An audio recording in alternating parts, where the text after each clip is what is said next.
how a wealthy man, or how wealthy men in general get girls, how they find their girlfriends and how they get their wives. That was a question that was posed to me in the chat, and I decided to go out and search out some of the most wealthiest men on planet Earth and try to figure out how they get their girlfriends and wives, how they meet women. And I found a guy by the name of Grant Cardone, who my understanding is a billionaire, super duper rich. We're going to have a look at how he got his wife. We're going to learn a lot about his strategies, abilities that he has as a wealthy man that you might not have, and see what we can learn from this guy's story. But before we kick it off, I'm Dave, and this channel is dedicated to giving you no BS, novel, dating advice for the modern man. My Facebook group has all the infield breakdown and analysis videos. They're all in there right now. All the ones that I cannot put on YouTube are in there, and I'll be making ongoing ones within that group. There is a lifetime entrance fee to get into that. Sign up to that right now.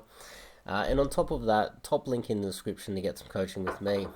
Now let's just get straight into this. Here is, I'm going to go through a few videos, and what we got here is Grant Cardone and his wife. Apparently for 12 months he was chasing her, and she wasn't interested at all. So what we're going to do is we're going to listen to their story, and I'm going to give you my take on what's going on. Let's get into it. Most of you know the story. He had called twice a month and left a message on my answer machine. It was back in those days. I never returned any of his phone calls. Then he became friends. He proudly stated that he became friends with benefits with one of my friends. Okay, there we go. So there's two things going on there. Firstly, a lot of guys, they get into pickup. I'm going to make a video on that. They mess up the admin part, texting girls, but there's a minority of guys that keep in their phone every single number close they've ever had, and they categorize each of them in a real methodical way. A lot of these guys are very organized, and they will have upwards of thousands of girls' numbers in their phones. You can use a multitude of different apps. They're constantly changing and becoming more and more efficient. You can text upwards of 10, 20,000 girls in one go on your phone. It's called a ping text. And you can text a lot of them and be persistent over time. Just say it's New Year's Eve, and you say Happy New Year to literally 20,000 girls. There's a good chance you're going to get a response by quite a few of them that haven't blocked you already. This is a strategy of persistence over time, and sometimes 12 months later, if you ping text every 3 to 6 months, one might actually pop up. A girl that's not right for you right now or ready to meet you right now, in 12 months time might be single, ready, looking for a guy, and you just ping text her at the right moment, boom, she's coming to meet you. Persistence. So Grant was texting her, by the sounds of things, a ridiculous amount. Let's hear it. Most of you know the story. He had called twice a month and left a message on my answer machine. It was back in those days. I never returned any of his phone calls. Then he became friends. My understanding is it took upwards of 12 months, so he left probably 24 or more voice messages on her answering machine. That's pretty much the same as texting a girl every 2 weeks consistently for a year. That's quite persistent. After a while, you obviously need to be very careful. If she calls you back or sends you a voice message, sends you a text message saying leave me alone, that's when you stop, right? But it seems like Grant Cardone didn't get didn't get the go away message or the warning message, and so he was very persistent. The second part of it was, let me hear. Proudly stated that he became friends with benefits with one of my friends. And so then he started showing up in all the And then what he did was he used pre-selection. So he couldn't get to her, so he managed to get to one of her friends and start sleeping with her friends with benefits, which is pre-selection. It's showing her, look, I can bang all your friends. All your friends are attracted to me. I'm someone of value. Show me the respect that I deserve. You might not be interested, but I'm interested in you. And if you look around yourself, a lot of the people around you are interested in me. So that's kind of pre-selection, plus showing a little bit of status. He's also being very persistent at the same time as sleeping with her friends, which shows a lot of status and interest in her specifically. Places I was hanging out, and I got to see like, oh, he's cool. He's still not for me, but he's kind of cool. Then we became friends. Like, So he found out where she was hanging out, and ended up just hanging in the same, or it was kind of a social circle play that Grant Cardone was using there. Where's the girl that I want going to be, and consistently turning up. But it doesn't seem like he was hanging around her and following around like a simp or a puppy dog. He was in the environment, probably loud and proud like Grant Cardone is, and showing her, look, everybody around you knows me. Everyone around here thinks I'm cool. Everyone respects me in your environment, in our social circle, milieu, or whatever you want to call it. They're kind of rolling in the same circles. So she can't ignore him. On top of that, I'm pre-selected. I'm sleeping with your friends. I'm awesome. On top of that, again, I'm very persistent. So he's ticking every box there is. Let's see what else happened. I actually did some research. I know the story, and for this video, I actually got both his books on Audible, so I know the story. real friends, not with benefit friends. And it was interesting because I knew he liked me, but he was very respectful and just patient, almost like he knew something that I didn't know. But like I always had this idea that men would hold me back. Look, my opener was probably wrong, because I said, look, people's lives change around me. He did. That was my opener. The first conversation that we.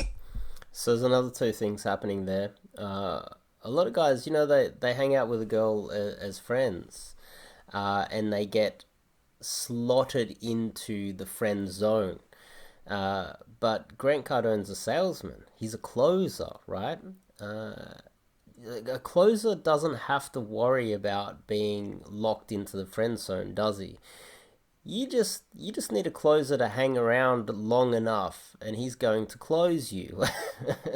And so this is something that I often tell a lot of guys out that I'm coaching at the moment.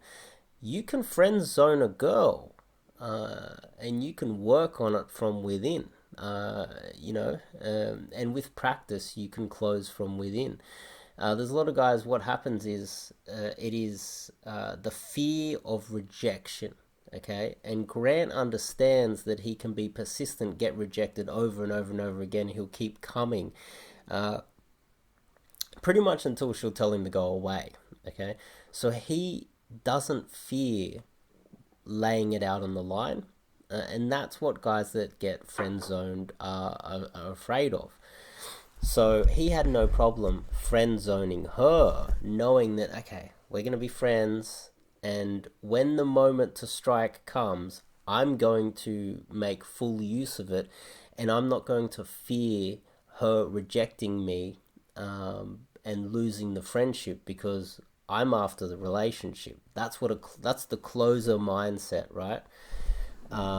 And when it comes to women, you have to have that mindset. And you also need to understand that just because you went for it, just because she's like, no, what's going on here? I thought we were friends, doesn't mean you can go, okay, we're friends. And she did say, it's like he knew something that I didn't know. What he knew was, the longer they hung out together, the more likely she was to catch feelings. And if she rejected him early on, they can still be friends. He can still hang out with her, wine her, dine her, hang out with her friends, let all of her friends know that he's interested in her, constantly be working on her from all different angles. And she's eventually going to catch a little bit of feelings. She's not going to just run away. Boom, he'll try close again. She might reject again. He's going to keep going back in. And this is what happens with guys that get locked into the friend zone. They're afraid of losing her, so they don't push forward with it. It's a bad opener, man. Don't try to use that opener. No, it's terrible. It's like, oh God, he's like one of those Will you Hollywood take a shower guys. with me? Would have worked better. Shut up. Look at my tattoos and my criminal record. Would have worked better. Yeah. Let me just replay that again. Look at my tattoo. Shut up. Oh God, he's like one of those Will you Hollywood take conversation that It's we a bad had. opener, man. Don't try to use that. People's lives change around me. He did. That was my opener was probably wrong because I said, look, people's lives change around me. He did. That was my opener. The first conversation that It's we a had. bad opener, man. Don't try. Yeah. This is when you've watched too many guys that coach you on DHVing, displaying high value. Now, Grant obviously thought that, you know, he can just come over there and DHV the hell out of her and say, people's lives change around me. I'm awesome. DHV, DHV, DHV, DHV. Well, sometimes, depending on the girl, she'll be put off by this. And I dare say a lot of women would be turned off by this. It's like, you can't buy me. I'm not a... It's almost like saying, I'm such high value. DHVing her is like, I have the ability to take whatever I want. To some extent, and that's where it can go to at that stage. It's like, I'm so important that I can have whatever I want, and I can have you whenever I want, because DHV, DHV, DHV, throwing it in her face. And that can backfire when you go over the top. Try to use that opener. No, it's terrible. It's like, oh God, he's like one of those Will you Hollywood take a shower guys. with me? Would have worked better. Shut up. Look at my tattoos and my criminal record. Would have worked better with her at that point. You got to know your customer. But eventually, I saw something that I had never ever seen in a man before, which was like this guy. Like there was something about me. Like it couldn't have been the poo nanny because. Well, she's talking a lot of truth there. I could hear a little bit of a gasp in the audience, which yeah. I'm guessing she comes from a low socioeconomic status family, maybe a little bit ghetto, and that's probably why he said that as well. She has no problem just saying outrageous things publicly. It's kind of trashy. That seems a little bit trashy to me to just go, it's not the poo nanny. But what she's saying there is, it really is something that a lot of guys misinterpret. They want to feel this sense of destiny. They want to feel like this sense of it was meant to be. We were meant to be together. It's some sort of special... There's something special between us, like we're soulmates. You know, the soulmates type of a thing. And by being so persistent with one girl over time and continuously going after her when there's probably a lot of other options out there, and he would have shown that to her by sleeping with other girls around her, letting her know, look, I have a lot of other options. It's not just about the sex. I want you specifically. I see you as a long-term relationship. That's important to women. It really does. You know, keep in mind, women only have one egg. That egg is specifically designed for one male. You know, and so therefore they're looking for a guy that after, you know, deep down he sleeps with her. Deep down, the women they want a guy that after sleeps with her sticks around. He hangs around. He wants to be with her long term. He doesn't just knock her up and run away. And women are also aware that in just the slightest drop of semen, there's thousands of sperm, and so we can literally impregnate thousands of women.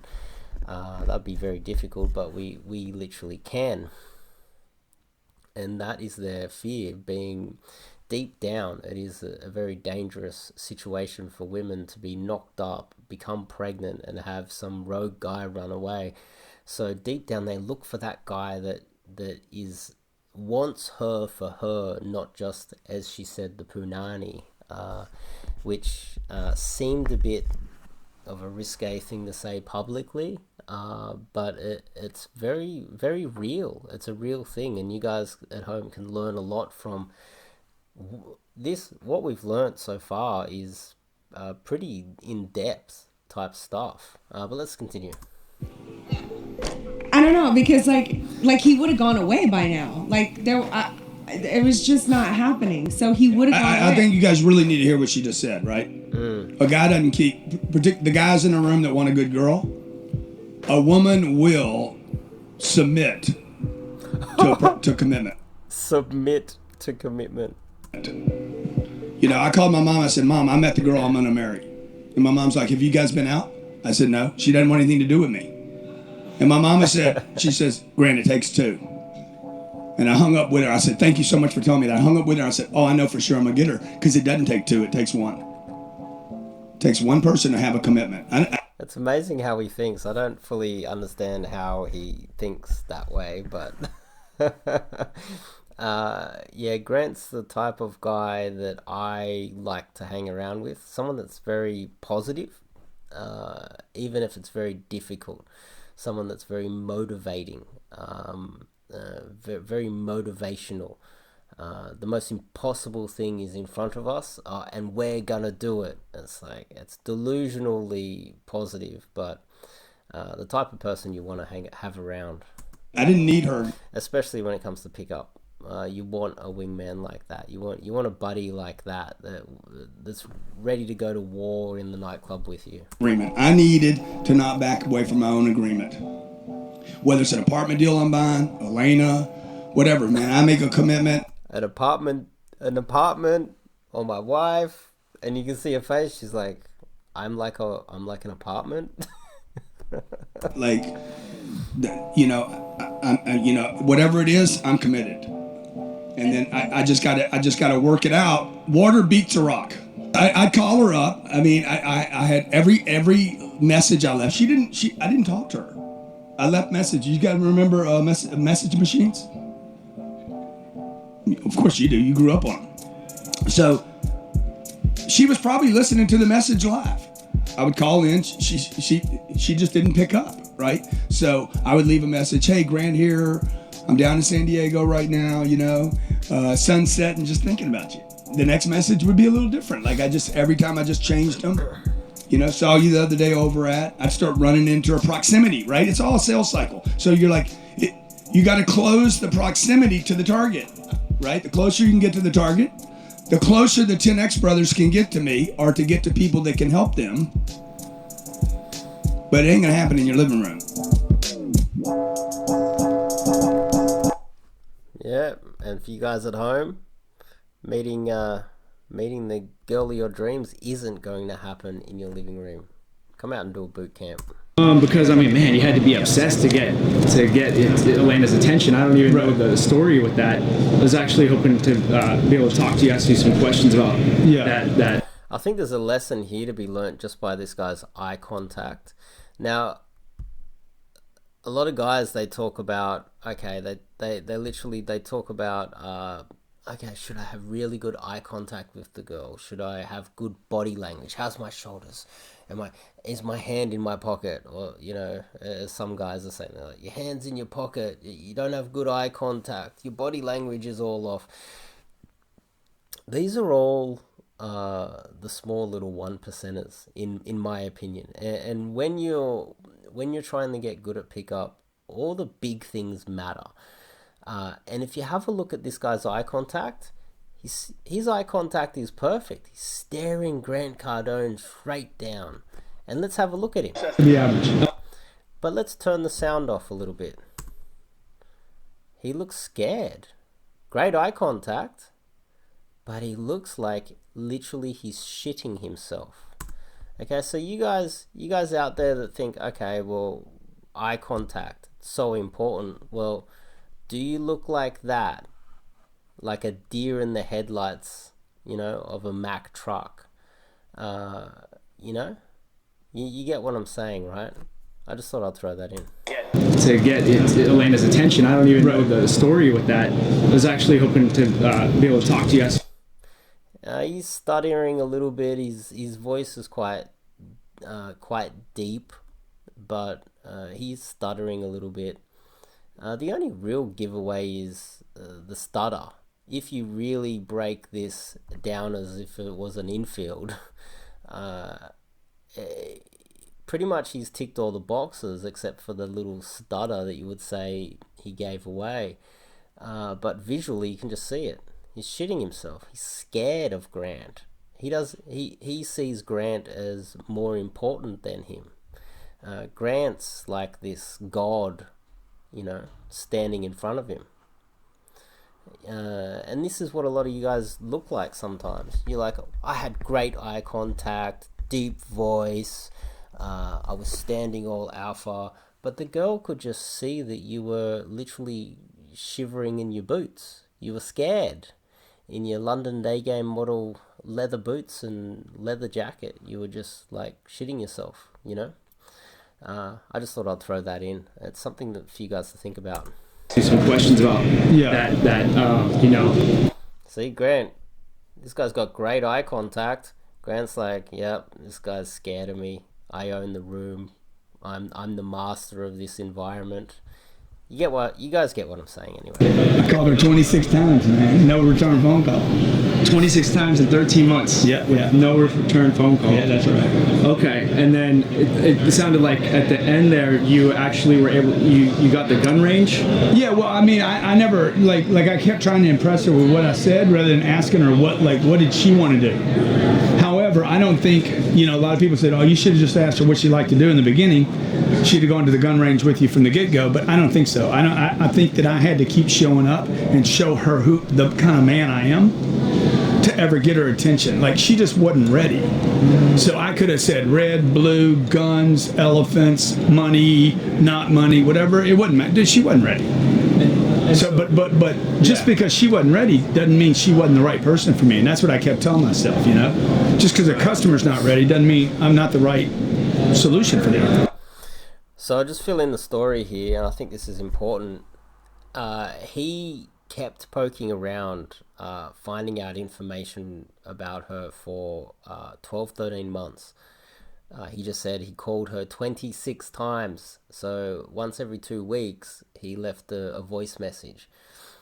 Altered the voice message a little bit each time. She never responded. She never called him back. But she didn't call him or send a message to him saying, look, leave me alone, did she? Grant eventually found out that she was a professional, I think, shooter. She would go down to the practice range and shoot, some sort of weapons or whatever. And so what Grant did was he did some research and he discovered that she's a professional. There's some sort of a shooting range that was really expensive for her to go practice at. And on top of that, he hired one of the best shooters in America at that time to give her a training lesson or something along those lines. And it would have been really expensive and she might not have been able to afford it herself. So he came up with almost an irresistible offer. And you guys you don't need to be a billionaire to do this. And this is what I tell guys. You find a cafe, a trendy little cafe in your neighborhood or in your little city or whatever that, sure, the coffees or the drinks are a little bit more expensive, but it's this trendy little place that all the girls want to go to at the moment. They want to get in there, they want to get a photo with the drink or the ice cream or whatever it is. they want to get a photo with it. They want to tell all their friends that that's where they've gone. It's a little bit expensive, and you sell it to her. You sell her, you give her this offer of this cafe or little restaurant or little sidebar where she doesn't only get to go there and not have to pay for it herself. She gets the photos to put on Instagram or social media, whatever. She gets to make a little video and let all her friends know that she's at this really cool place. You can sell that, and you don't have to be as rich as Grant Cardone. You don't have to hire the best shooting trainer in America to turn up. Well, she literally responded within minutes. Apparently she called him back within minutes and goes, yeah, I would love to come, because the offer was almost irresistible. He obviously worked on it for 12 months and he eventually found something that she wouldn't be able to turn down. But you guys can do that with smaller things like cafes, little bars. There's these craft sort of wine and cheese places that girls find irresistible, but they're expensive and they can't go there that often, and they know that if they're free and they got nothing else on, they might not be terribly interested in you. They might turn up, and that will give you enough opportunity to build enough rapport, and she might catch a little bit of feelings, you know. So I knew she was right for me. That's what mattered. And you know, and the man had to keep showing up. Gotcha. Not the little boy, because the little boy wants to go home. Right. You know. So you must have had this burning desire from within you. You just knew she was the one. Like when you kind of met her. I knew all the women you've been with in San Diego. They all know me.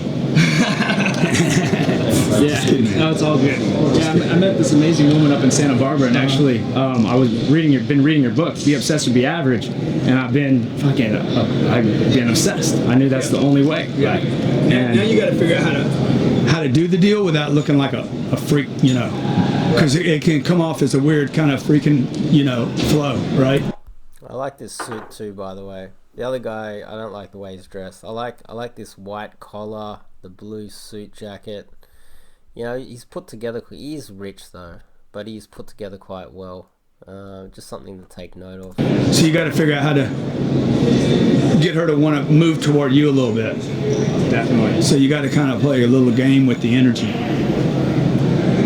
Yeah, that makes sense. Yeah, I mean, kind of like the tide comes in, tide goes out. Right? Definitely. Okay, come in. Okay. Be my guest in here. Sounds great. Awesome. Yeah. Thank you, Grant. First class. Give me some popcorn. No problem. Already done.